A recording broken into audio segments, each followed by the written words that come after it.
ratu memetik sekuntum bunga. Bunga diberi untuk sang raja. Kawan pajak, izinkan kami menyapa. Assalamualaikum sebagai pembuka. Baik, para kawan pajak, selamat pagi, siang, dan malam nih, karena kita disampaikan di YouTube, media YouTube di akun Kanwil DJP Kepulauan Riau. Kami pada saat ini akan membahas topik yang menarik tentang peraturan perpajakan atau peraturan di bidang yang lain yang terkait dengan pajak. Nah, para kawan pajak sekalian, sekarang ini kita akan membahas tentang peraturan tentang pengawasan, pemasukan dan pengeluaran barang dari kawasan bebas. Seperti kita ketahui, Batam ini merupakan salah satu dari kawasan bebas, kawasan pelabuhan bebas dan perdagangan bebas (KPB-PB). Nah, untuk membicarakan ini lebih spesifik lagi, lebih rinci lagi, kita kedatangan tamu spesial yaitu Pak Teguh. Selamat siang Pak Teguh. Selamat siang. Ya, gimana kabarnya Pak? Baik, alhamdulillah. Ya, alhamdulillah. Ya, Pak Teguh ini merupakan Kasih Pabean di KPU Bea dan Cukai Batam. Bukan begitu Pak? Betul. Benar gitu ya. Jadi terima kasih nih Pak Teguh bisa memberi kepada kita wawasan baru nih. Kita akan bertanya jawab tentang itu tadi, pemasukan dan pengeluaran barang. Nah, ini sangat penting nih. Kami kan Pak sering melakukan kegiatan edukasi perpajakan, selalu pertanyaan nih, gimana sih caranya, terutama yang UMKM itu ya Pak ya. Nah, untuk memulainya gitu ya Pak Teguh, kita ingin bertanya nih, bea cukai itu apa sih Pak? Kalau orang kan mengerti pajak itu ngurusi pajak. Kalau bea cukai itu, nah bea cukai itu seperti apa tuh Pak? Gitu, baik. Iya. Baik, terima kasih. Jadi dengan perkenalan singkat ya, mungkin saya juga sedikit mengenalkan, saya Teguh Setiono dari Kantor Pelayanan Utama Bea dan Cukai TPB Batam. Di sana kebetulan saya sebagai Kepala Seksi Pabean dan Cukai 3 bidang pelayanan dan fasilitas pabean dan cukai 1 gitu ya. Nah, jadi pertanyaan yang cukup menarik sebenarnya terkait dengan bea cukai itu apa gitu ya. Jadi kalau ditanya seperti itu, sebenarnya terkait dengan bea cukai dimanapun sebenarnya, bea cukai di Indonesia atau di Batam dimanapun itu tugasnya sebenarnya hanya 4 sebenarnya Pak, itu ya. Iya Pak.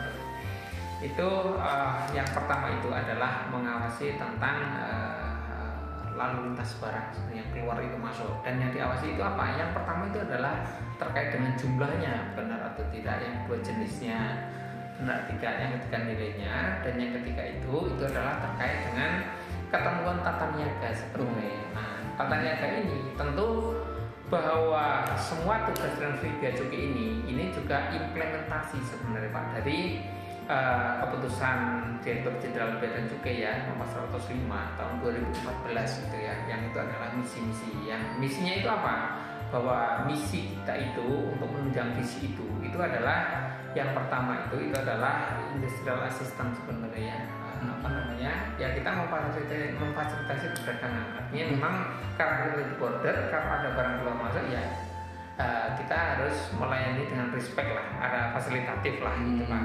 Nah, terus yang kedua itu adalah terkait dengan perlindungan terhadap perdagangan ilegal. Perdagangan ilegal itu juga kita tegakkan di situ, atau lebih jelasnya mungkin community protector. Nah, yang terakhir tentu sama dengan juga Bapak Pak dengan pajak itu revenue collector Pak. Jadi pemungutan penerimaan negara. Karena apa? Karena memang di dalam lalu lintas barang itu kan ada pajak-pajak yang melekat, biaya masuk, ada PPN, ada PPA 22 impor. Mungkin itu Pak. Oke, jadi ini lebih pengawasan barangnya ya Pak ya. Betul.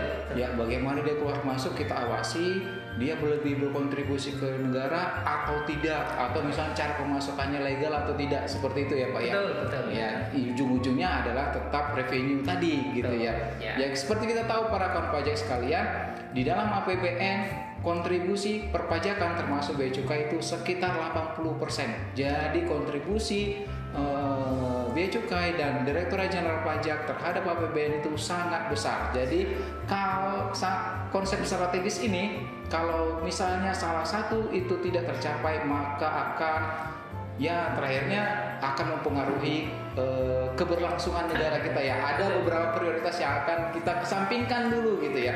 Baik, terima kasih Pak. Nah, Bapak ini dari KPU Batam. Betul. Ya, wilayah kerjanya dari mana aja Pak?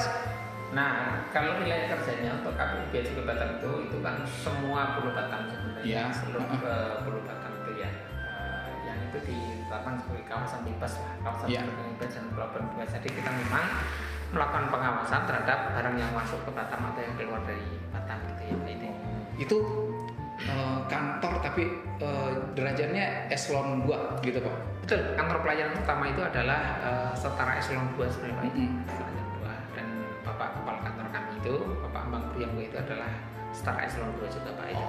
Setara Kakanwil lah itu, Pak. Secara Kakanwil. Nah, itu para rekan pajak khususnya Batam ini setara dengan eselon 2 walau hanya cuma satu pulau kita saja. Nah, kalau kami itu kan sekepulauan Riau gitu ya kan, gitu ya. Jadi itu tadi Pak. Jadi sudah jelas ya para rekan pajak, beliau dari KPU Batam, wilayah kerjanya ada di Pulau Batam dan sekitarnya.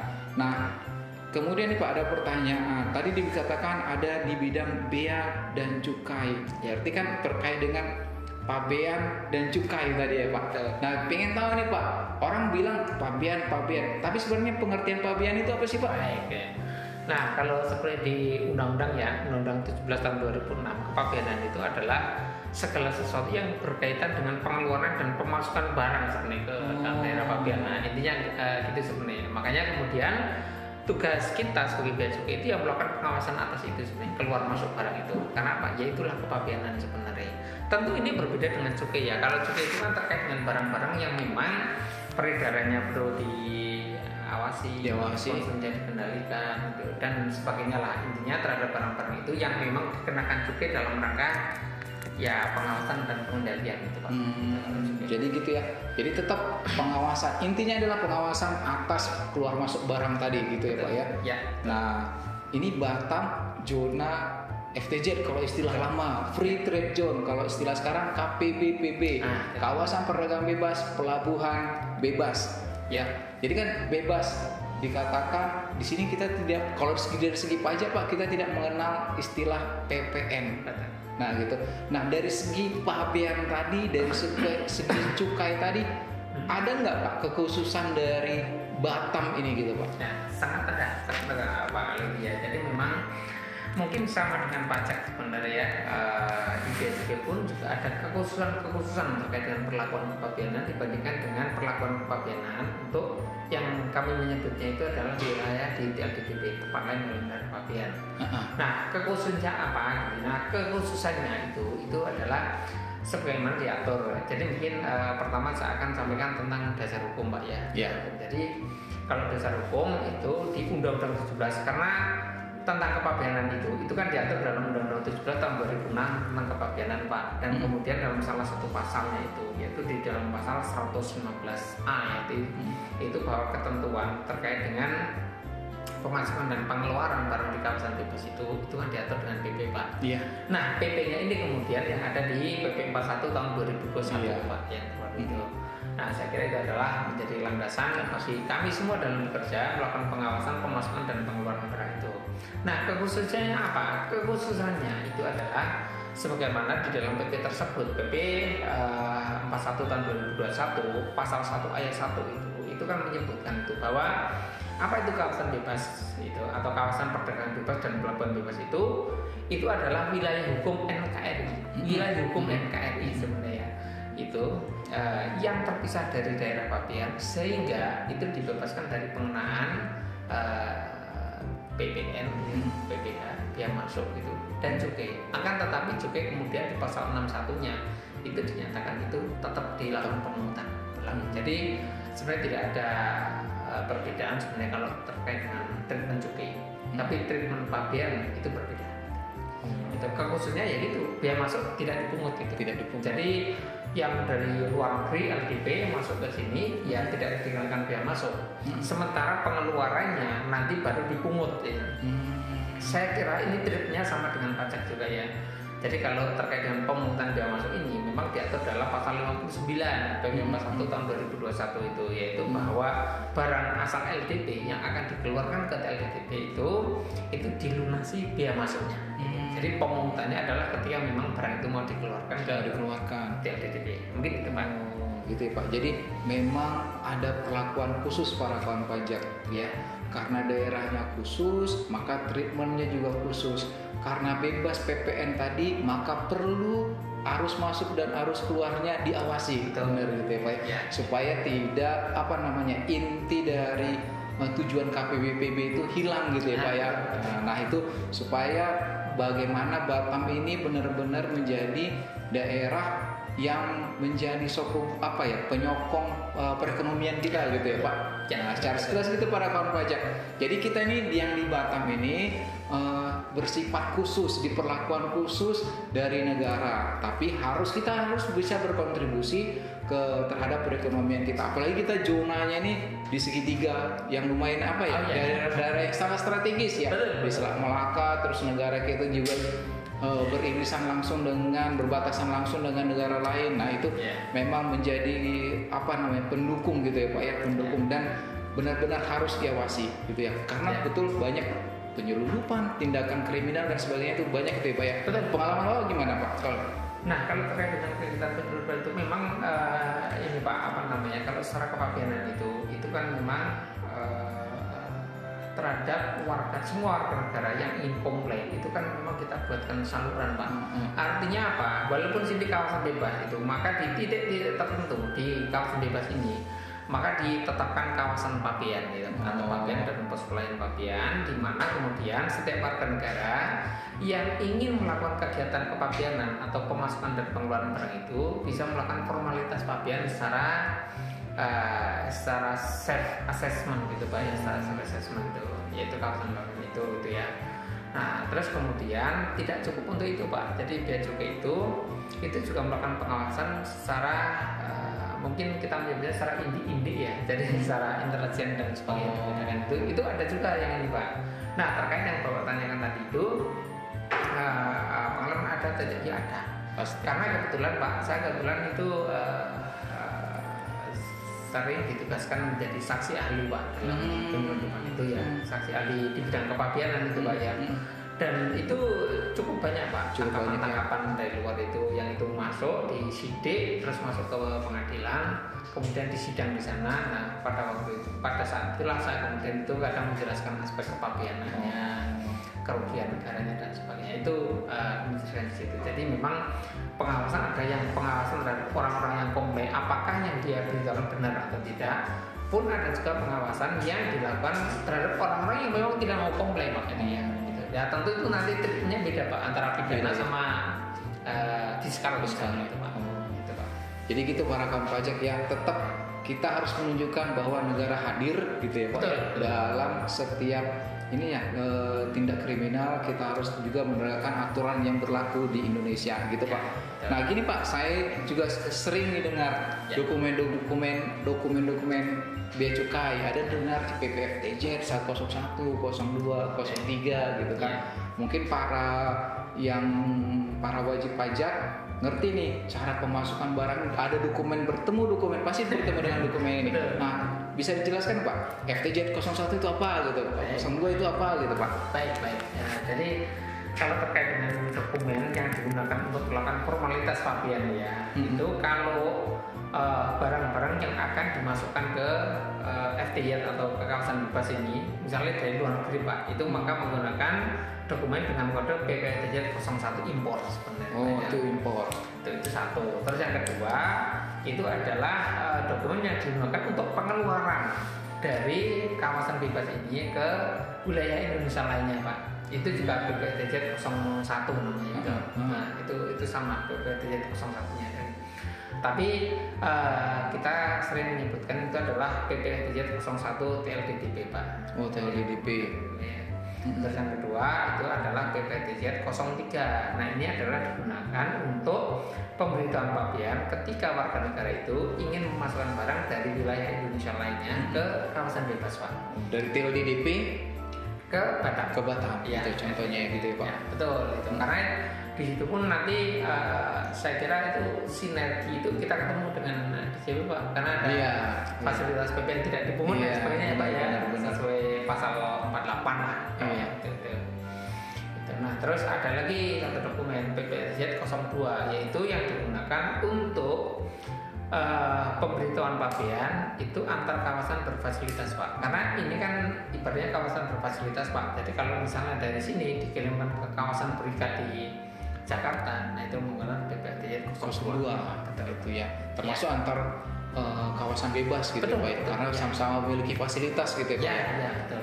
Jadi gitu para kawan pajak, ada FTZ 01 tadi misalnya contohnya ke TLDDP atau dari LDP gitu ya, dari luar daerah pabean. Kemudian 02 sesama kawasan berfasilitas. Kalau 03 itu misalnya dari TLDDP atau tempat lain di dalam daerah pabean.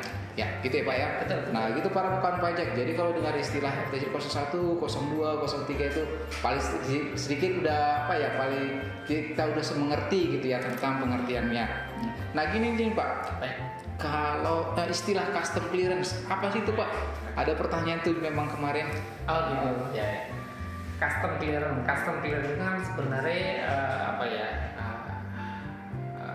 bukti bahwa sudah dilakukan pemeriksaan bea cukai ya, clearance di custom lah gitu ya, udah clear gitu custom ya. gitu ya. Artinya apa? Memang ketika barang itu didatangkan, katakanlah kita ambil contoh misalnya dari Singapura yang dekat dengan Indonesia, itu barang itu kan akan masuk ke titik yang tadi saya sampaikan Pak, di kawasan pabean. Nah, ketika barang di kawasan pabean itu kita pastikan bahwa barang itu sebenarnya belum masuk ke wilayah itu. Kenapa? Mungkin saya istilahkan bahwa kawasan pabean itu adalah gate sebenarnya, pintu pemasukan itu ya. Nah, pemberitahuannya pun itu kita juga diatur itu terkait dengan pengangkutan. Jadi kalau dari Singapura maka pengangkut apapun pengangkut itu maka dia harus memberitahukan manifest Pak dan itu diberitahukan masuk ke sistem bea cukai, dia pemberitahuan manifest gitu kan Pak.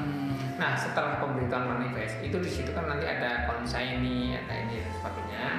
Kemudian tahapannya setelah diberitahukan itu dalam manifest itu nanti pemilik barang itu bisa ngeklaim dengan pos-posnya itu dengan apa? Dengan cara melakukan pemberitahuan pabean gitu Pak.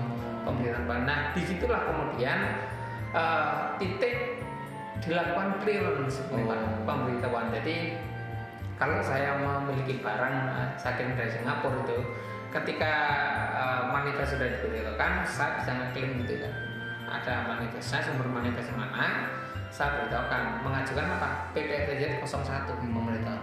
Nah, dari situ kemudian dari Bea Cukai Batam itu juga akan melakukan pengawasan secara manajemen risiko tentunya Pak ya, ketika masuk itu pengawasan secara dokumen. Jadi kita ada pemeriksaan fisik, ada pemeriksaan dokumen. Itu saya kira satu proses yang berjalan sekuensial itu Pak. Jadi selain manajemen risiko itu Pak, kalau misalnya di jalur merah itu masuk, dicek barangnya secara fisik, terus diupload di sistem itu, terus nanti peneliti dokumen itu akan memeriksa itu apakah nilainya benar atau tidak, jumlahnya benar atau tidak, terus ada ketentuan tata niaga yang sudah terpenuhi atau tidak terpenuhi itu. Saya kira ada di situ. Kalau semuanya clear maka Bea Cukai akan ngaklik satu inilah itu satu klikan bahwa itu adalah sudah clear custom gitu ya. Dan itu dengan bukti apa? Buktinya adalah SPPB sebenarnya. Surat ada dokumennya ya Pak? Ada. Tapi itu langsung connect ke interface pengguna jasa Pak ya gitu ya. Jadi langsung ada SPPB-nya itu Pak. Oke. Artinya nanti barang bisa keluar dari kawasan pabean untuk ya diimpor untuk dipakai. Oke. Berarti custom clearance itu maksudnya bahwa itu secara pabean, secara aturan dari Bea Cukai barang tersebut clear. Betul Pak. Nggak ada hambatan gitu ya Pak ya. Nah gitu para kawan pajak. Nah ini pertanyaan terakhir nih Pak. Karena kekhususan Batam ini katanya menghambat para UMKM. Kenapa gitu ya? Ketika mengirimkan barang, wah biayanya mahal Pak gitu ya. Jadi sehingga mengurangi daya saing dari pelaku UMKM. Ini benar nggak Pak? Gitu. Saya mungkin tidak akan salah atau benar gitu Pak. Tapi intinya gini Pak, itu saya ingat sekali sebenarnya dengan satu pernyataan ya di negara sebelah lah, di negara seberang itu setelah berapa ratus tahun lalu itu, bahwa taxation without representation is robbery sebenarnya itu ya. Jadi ini kan kalau bea cukai tadi itu kan terkait dengan perpajakan sama lantas. Nah ini terkait dengan perpajakan saya kira itu. Jadi apakah pemungutan pajak itu menjadikan hambatan atau tidak? Ini kan gitu kan Pak. Ya saya kira bahwa kembali yang dengan pernyataan tadi itu, bahwa kami memungut pajak itu tentu adalah based on aturan, dan kita pastikan adalah sesuai dengan aturan. Dan saya pastikan kembali itu bahwa pemungutan pajak itu adalah based dengan aturan seminimal mungkin itu adalah PP, karena yang setelah undang-undang. Karena apa? Saya kira bahwa seiring dengan yang tadi itu Pak, dengan revolusi Amerika sama revolusi Inggris pada waktu itu, di undang-undang kita pun ada Undang-Undang Dasar 1945 pasal 23 ayat 2 kalau salah itu, bahwa segala pungutan negara berdasarkan undang-undang Pak. Artinya kalau ada pungutan negara yang tidak sesuai undang-undang, ya ini perlu dipertanyakan sebenarnya. Benar. Jadi saya kira bahwa kita semua di sini ini hanya pelaksanaan undang-undang lah dari bapak-bapak yang mendesain itu gitu Pak. Nah terus yang tadi menyangkut terkait dengan UMKM itu ya, itu apa ya teramat atau tidak gitu ya. Saya kira itu bahwa sebenarnya sudah ada Pak. Jadi kalau misalnya terkait dengan 03 itu ada endorsement dari pajak itu kan di Batam pun ada endorse ya untuk UMKM ini sebenarnya. Jadi UMKM itu bisa mengeluarkan barang itu kan terkait dengan PPN-nya sebenarnya. Tapi endorsement itu bukan tanpa ini sebenarnya. Artinya apa? Bahwa kita memungut atau tidak memungut itu bisa undang-undang sebenarnya Pak. Iya benar. Itu. Nah, ketika berdasarkan pada undang-undang itu kenapa UMKM itu kemudian dia tidak dipungut biaya masuknya lah katakanlah itu. Ya karena apa? Yaitu jaminan bahwa memang UMKM itu kan kecil, jadi tidak menggunakan barang-barang impor. Nah karena apa? Kalau terkait dengan kepabeanan memang Pak, di sini kan ada dua treatment ketika barang itu dikeluarkan dari Batam ke TLDDP. Kalau barang itu asal luar negeri, maka dipungut biaya masuk dan pajak dalam rangka impornya. Tapi kalau itu adalah terkait dengan barang lokal, maka cukup dipungut PPN-nya. Nah saya kira itu bahwa endorsement satu UMKM itu bahwa dia tidak menggunakan barang dari luar negeri, maka atas PPN yang dikeluarkan, atas barang yang dikeluarkan ke TLDDP, ya hanya tentang PPN-nya saja, biaya masuk tidak gitu ya Pak. Betul. Jadi sebenarnya kalau ditegakkan PPN dan biaya masuk, nah ini biaya masuk dikesampingkan, tapi tetap harus dibayar PPN-nya. Gitu. Karena kalau secara material itu kan memang tidak ada barangnya dari luar negeri Pak. Benar. Artinya kita mau pun ya kita salah juga gitu Pak. Gitu, Pak. Oke Pak, makasih Pak. Jadi gitu ya para kawan pajak, terutama para pelaku UMKM. Ini karena kekhususan kita itu kawasan perdagangan bebas, pelabuhan bebas, sehingga ada yang unik nih yang harus kita terapkan, negara harus terapkan, sehingga ada berimplikasi ke beberapa sektor. Tapi itu bagi UMKM tadi biaya masuknya tidak dikenakan, tapi dibantu tetap harus terutang PPN. Gitulah cara untuk mengeluarkan barang dari Batam untuk yang pelaku UMKM. Jadi terima kasih Pak Teguh atas kesempatan yang diberikan, sudah menyambangi kita di podcast kita di akun YouTube Kanwil DJP Kepulauan Riau.